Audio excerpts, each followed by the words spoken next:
Welcome back, Knuckleheads. I'm Lupine Fiasco. This is Daily Fab Gameplay, and today we are going to review Andrew Rothermel's second place U.S. Nationals Kayo deck. We're going to compare that to the Kayo deck I brought to U.S. Nationals and the Minneapolis Calling, and I'm going to talk about how Andrew's deck is going to influence changes in my deck. If you've been watching the last 2 days, you know that I am fully intending to swap off of Kayo and start getting reps on Zen. This is for a couple of reasons. The first being that I am not attending the Pro Tour in Amsterdam, and I am not flying to any Battle Hardens between now and the start of ProQuest season, and what that means for me is my competitive season is over until ProQuests begin, and by the time ProQuests begin, we'll have gotten an entire new set in Rosetta. There is no accounting for how Rosetta is going to impact the meta, and that is compounded if we look at the influence that Heavy Hitters had on its meta, and now Part the Mistveil had on its meta. If LSS is going to continue power creeping and releasing very impactful heroes in new sets, then there is no indicator that Kayo will be the best deck, Zen will be the best deck, and if the pattern continues, we're looking at the Rosetta heroes being more powerful than anything we've seen before.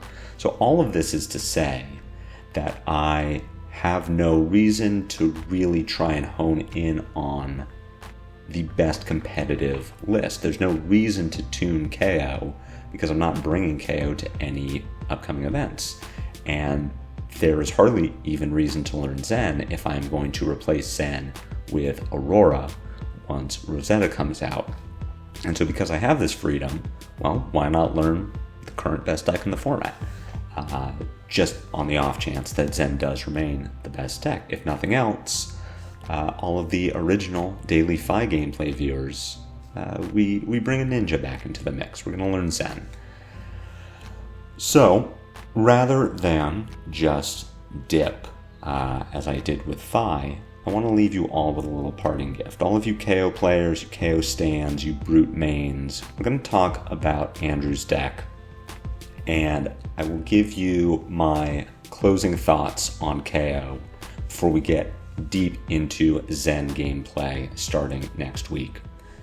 So if you haven't seen it, this is Andrew Rothermel's U.S. National Championship second place deck. And this is available on Fabory.net. If you look at tournament decks, you can see the calling lists, battle hardened lists, and most important for our purposes, the U.S. National Championship. This, for the most part, is a typical Kayo list. We're all familiar with Kayo by now. We can look at the blue count and see that Andrew's on 25 blues. That is a departure from the 21 blues that I have been running for the last few months. The equipment loadout all looks very normal. Things that jump out to me just scrolling down the page is that Andrew is on 3 of Yellow Bear Fangs. He's on Clash of Might in the main, though what qualifies as a main 60 is a bit up for debate. He's only on 2 Enlightened Strikes rather than 3, and if we scroll down, we notice the absence of Yellow Agile Windup. Andrew is on 2 of Mighty Windup instead of 3. Pack Call is in the list, and we see 2 Reckless Swings. I personally have been off Reckless Swing for a long time. I don't like the inconsistency it brings to the deck. For one thing, it is a miss on all of our draw discard effects. For another, it is very easy to see Reckless Swing too early. You draw it in your opening hand in an aggro mirror, you pitch it to the bottom of your deck, and you will never see Reckless Swing again. And I suspect that's why Andrew's running 2 of them.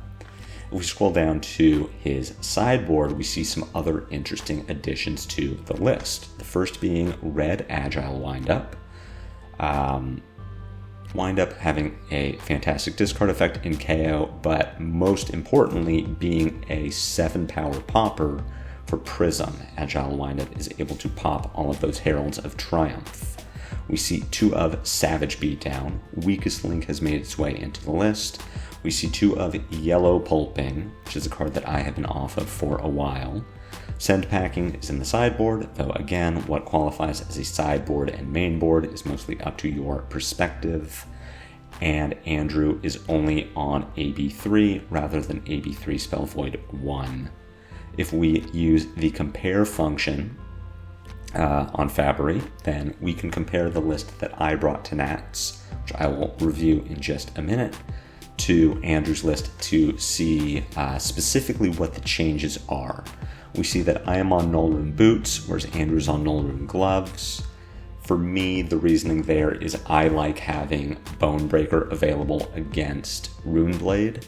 If I am going to play against Viserai or Vinset, I think that getting the additional value from Bonebreaker generating Might tokens outweighs the potential Scabskin value from rolling dice, but that's because I am a coward who doesn't like rolling dice. If you like rolling dice, and I know Andrew rolled dice quite a few times in Nationals, then you are going to want to go with Null Rune Gloves so that you can play your Scabskins.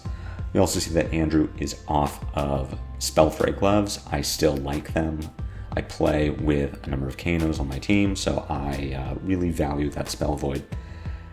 For scrolling down, we see that Andrew prefers 3 of Red Agile Windup. I prefer 3 of Cast Bones. We'll talk about that in just a bit. Andrew is off of Clash of Agility, which is a move that I really agree with. 2 of Enlightened Strike compared to 3. Andrew's off of Runner. Andrew has Savage Beatdown.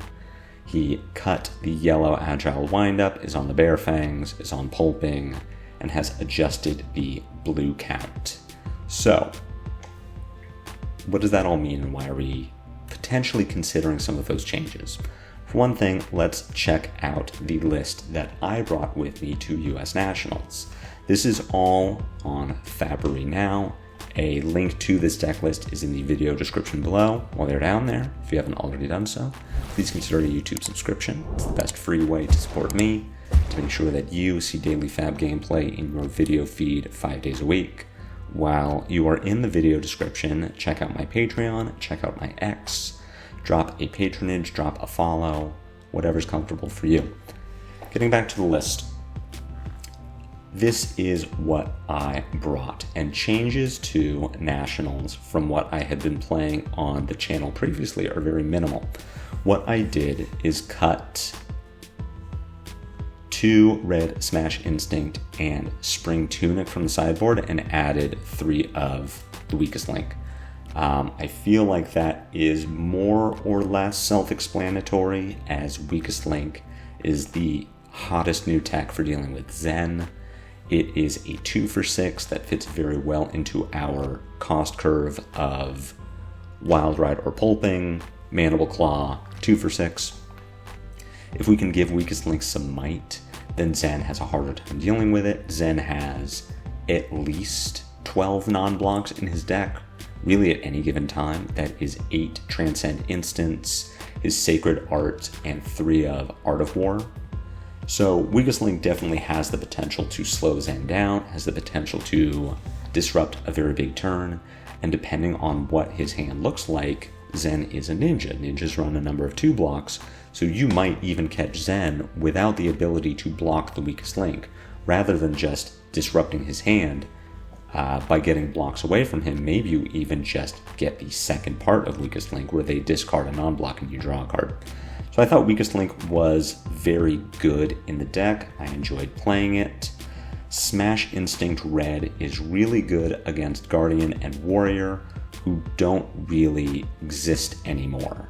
And Spring Tunic, while good and while strong in those grindy matchups, doesn't see a lot of play because those grindy matchups don't really exist anymore. It's very difficult to find Warrior and Guardian. So we cut 3 pieces of tech for Warrior and Guardian to add in 3 pieces of tech for Zen and Brute, 2 highly represented heroes and classes. But we still have Cast Bones, and we can talk about that in just a bit. This is the list I brought to Nats, and now we are going to take a look at how I am approaching Kayo post-US Nationals, and this is taking Andrew's list into account. What I have done here, you can look at the versions tab and see exactly what I cut, was Clash of Agility and Runner to add Yellow Bearfangs and Pulping. We'll talk about the removal of Clash of Agility and Runner first. The reason to do this is that Clash of Agility and Runner are sort of a package, where if you are playing Clash of Agility, you are intending to make agility tokens, and if you are making a number of agility tokens, you want Runner to take advantage of them. But if your deck loses its critical mass of agility generation, Runner is mostly just a 2-for-6 that doesn't have text on it.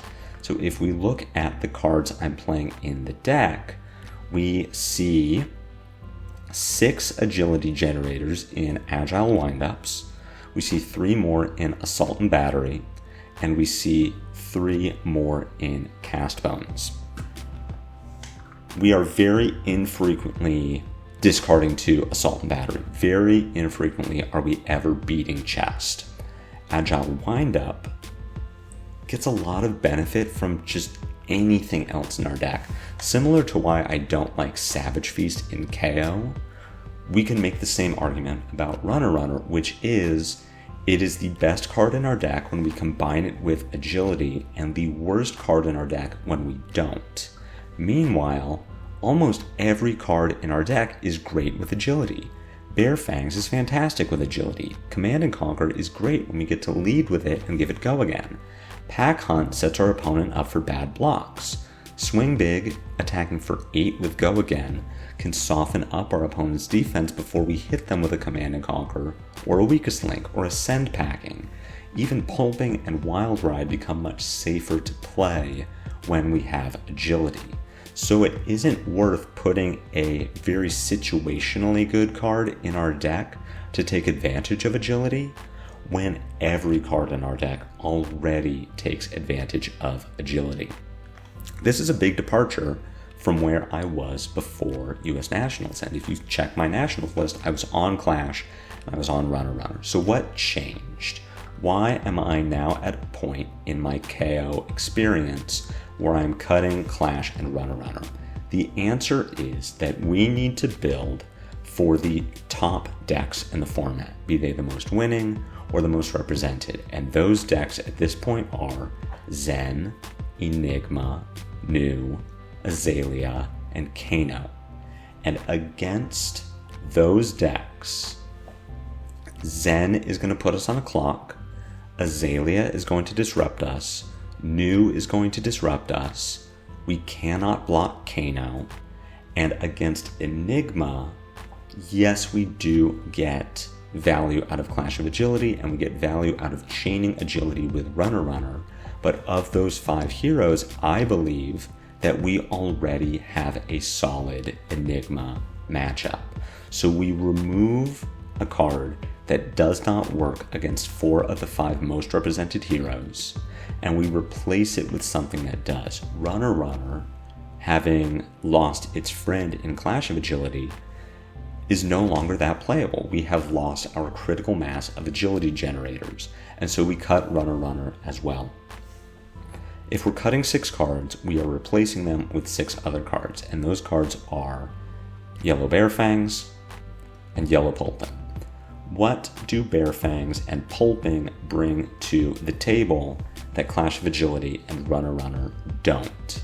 Simply put, they both help us with our 6-3-6 game plan. That is, pitching a blue, attacking with Wild Ride or Pulping, discarding something, pitching another blue to attack with Mandible Claw with Go Again, and then ending our turn with a 2-cost attack. And in this case, we are adding the ability to perform that 6-3-6 game plan by adding another set of Pulpings, and we are adding another finisher for that game plan in Yellow Bearfangs. Red Bearfangs is already fantastic. Yellow Bearfangs is a 2-for-8 if we are making a Might token. And overall, we are adding consistency to our deck where it might not have existed before, because the way we beat our bad matchups is by being consistent and by doing so in an aggressive manner. Clash of Agility is a 2 for 6. It plays into that 2 for 6 game plan, but it also blocks. We get value out of it by blocking. And if we are going to keep up with Zen's damage, if we are going to keep up with Azalea's disruption, we really don't want to be blocking. We want to be sending 4-card hands. Zen, we can take a little time to set up a 5-card hand if we are sending adequate disruption. Against Azalea, because she is sending Seek and Destroy and Inertia, we oftentimes don't get to keep 5-card hands. We have to play 4-card hands. 636 works really well against Azalea. We are outvaluing her in that case. But additionally, Clash of Agility does not work very well into Azalea if we are playing off of a 4-card hand when we don't have Tunic. If we have a 4-card hand and we block Azalea with 1 card because she is dominating or because we want to convert 3 cards into aggro, we can't pull off a 636. We don't have the resources to do it. And if we are opening with a Bare Fangs or a Pulping or a Wild Ride on 3 cards, the only playable card in our deck to follow that up with is Run Roughshod. So we either have the Run Roughshod already and are hoping that we don't discard it to the Pulping effect, or we have to spike one off the top of our deck, which is extremely unlikely. If we don't have Run Roughshod, then we are sending Swing Big for 8 go again, Bare Fangs for 8 go again, and then pitching the remaining card in our hand to Mandible Claw. And outside of the best case scenario where we have Swing Big or Bare Fangs, that's a 3-card 9. And a 3-card 9 is on rate. We don't want to be playing on rate. And if Kayo is playing on rate, he does not beat Azalea or Zen. Same goes for New. You know from watching the last few weeks of this channel, we don't want to be blocking New, and Clash of Agility only gets its best value by blocking. Against Kano, we never block anyway, so Clash of Agility would be cited out. The only matchup where I found good value from Clash of Agility is Enigma, but I don't think we need specific help for Enigma. I think with 6 Wild Rides, 3 Pulpings, all of these Bare Fangs, Command and Conquer, E-Strike, Pack Hunt to be disruptive, we can get there over Enigma. So that addresses the removal of Clash and Runner, and it addresses the addition of Pulping and Bare Fangs. We can look at some of the other cards in Andrew's list and determine maybe why we would want to play them. I can talk about why I'm not. Your homework coming out of this video, because I will be swapping over to Zen. If you're sticking with Kayo, I'm going to give you some things to test, some ideas to play around with, and you can use that to prepare for your country's nationals, or for PT Amsterdam, or even just play on Talishar. And I would love it if you let me know in the comments how you feel about what I'm about to say. So the first swap that you could consider making is between Agile Windup and Cast Bones, which is what Andrew did. If you look at the list I'm presenting to you here, I am still on Cast Bones and I am not on Agile Windup. Why is that? For me, I am more afraid of Guardian and Warrior than I am of Prism. I believe Prism is much better represented and I am more likely to play against Prism, but Kayo has always done a good job of beating Prism. We have infinite poppers, we have really good armor. If you are playing Gambler's Gloves in your list, you can even have an advantage of breaking out of the ALS loop. So for me, I feel like even without 3 more super poppers for Triumph, I am good against Prism. I'm confident, I feel good in that matchup. But for Warrior and Guardian, if I am playing without Cast Bones, if I am on this list, I'm really worried that I am not going to be able to get over the top of their defense. I'm afraid that Warriors running 12D reacts with Valiant Dynamo are going to be able to slow down my blood rushes and counter all of my offense to the point where I run out of good offensive threats. And I'm afraid that against Guardian, without my cast bones, I will never outvalue Victor. If he's playing 3F Trounce and 3F Test of Strength, that is going to counter the power of my Blood Rush Bellows. And that's going to counter the power of my Savage Sash. So I need cast bones to get me over the top of that. I played against 2 warriors in the Calling, and I do not believe I would have won either game without cast bones. I played against 2 prisms in the Calling. I beat one with the strategy of popping and using armor aggressively, and I lost to the other, but not because I didn't have poppers for Triumph. I lost because I didn't roll scabs at the correct time, and because Prism played auras before they played heralds.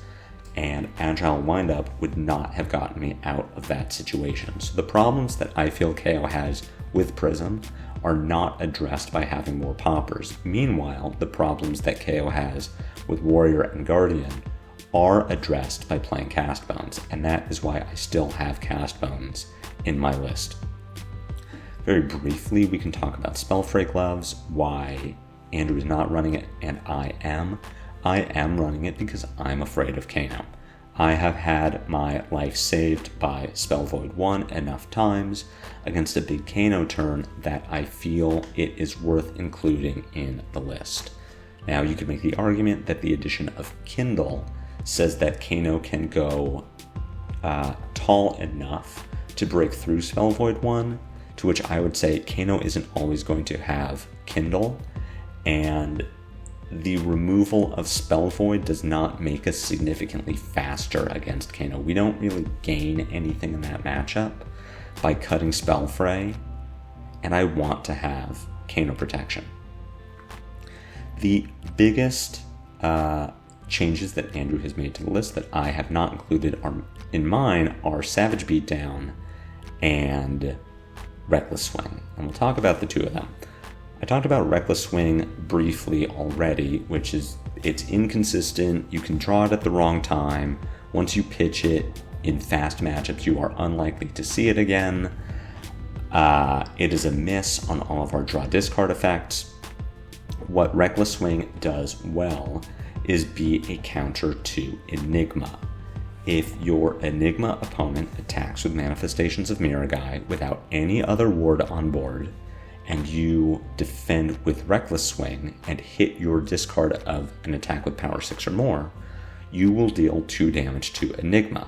And in order to prevent that 2 damage, Manifestations will die. The ward will take the hit of the Reckless Swing, and that's it. At the same time, I believe that Enigma's turn just ends because the manifestation has popped. It is no longer attacking, it's no longer on the combat chain. It cannot resolve its go again. So if Enigma was going to follow up the manifestation with a Miraging Metamorph or some other attack, they no longer can. So Reckless Swing has big outplay potential into Enigma. It's possible to counter the Reckless Swing by having more instances of ward on the board, by pitching into Enigma to trigger the ward effect of Meridian Pathway to soak up the Reckless Swing. But that is why Reckless Swing is in this list. As far as I can determine, the only reason to run Reckless Swing in the current meta is to deal with Enigma, and specifically deal with Manifestation of Miragai, or I guess Rage Spectre, but Manifestations is the big one. I would contend that we don't need the help against Enigma. The Enigma matchup is not necessarily an easy one for KO. We can get outvalued by a big Manifestations turn. Enigmas now are packing a lot more disruption than I was used to, and that I saw in the videos I posted ahead of Nationals. Enigma lists are on Command and Conquer, Weakest Link, some are running Humble, Michael Fang's list had Pummel in it. So Enigmas are setting up to be sort of this mid-rangey, disruptive deck, which can be very strong against KO, but which KO can also just outvalue. And I don't think we need Reckless Swing for one matchup. The same can be said of Savage Beatdown. The reason to play Savage Beatdown against Enigma specifically is that you can convert a 4-card hand to 12 damage where you might otherwise not have been able to. If you didn't draw Go Again, or if you didn't draw the correct resources to pay for your 6-3-6 combo line.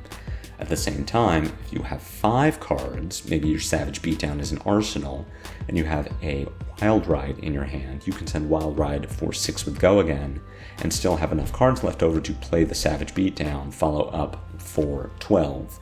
And while a 5-card 18 is not the most value that Kayo can get out of a turn, Enigma has a very hard time blocking 6 damage followed by 12 damage. Enigma also has a hard time just blocking a single instance of 12 damage, which is why Savage Beatdown isn't here at all. But again, just as I don't think we need Reckless Swing to deal with Enigma, I don't think we need Savage Beatdown to deal with Enigma. And specifically, I don't think the slot of Savage Beatdown is worth giving up any of our other threats. We need our Pulpings and our Wild Rides to go fast enough against Zen and Azalea to actually threaten their life totals. They also work very well when we are sending 6-3-6. If we are opening with Pulping or Wild Ride into Claw, into Command and Conquer or Weakest Link, that is how we beat Zen and Azalea. Weakest Link needs to stay in the deck because it is a very potent disruptive effect against the Mystic Heroes, as well as against Kayo and Levia. You even get points against Dash.io. I believe that we want Spell Void 1 to deal with Kano. Clash of Might is a little iffy as far as how much value you are going to get out of it. I have found matchups where Clash is worth playing, and all of the matchups in the Matchups tab on Favorite are updated to address where we are bringing in Clash of Might. Pack Hunt is probably the biggest question mark in my list, though you'll notice that Andrew is playing it in his. Pack Hunt just has the good old oops I win potential of hitting a blocking card in your opponent's hand and leaving them with a non-block. And when all 3 Mystic Heroes are playing Transcend Instants, there is a lot of value to getting lucky and sniping a 3-block with your Intimidate effect, such that the Mystic Hero can no longer protect their life total or their ward in the case of Enigma. One final consideration when you are considering how you want to build KO for your upcoming event would be the swap of yellow Agile Windup into any 3-block blue. In Andrew's case, it was blue Pack Call. I think Pack Call is the best blue to put into your deck if you are going to run more blues.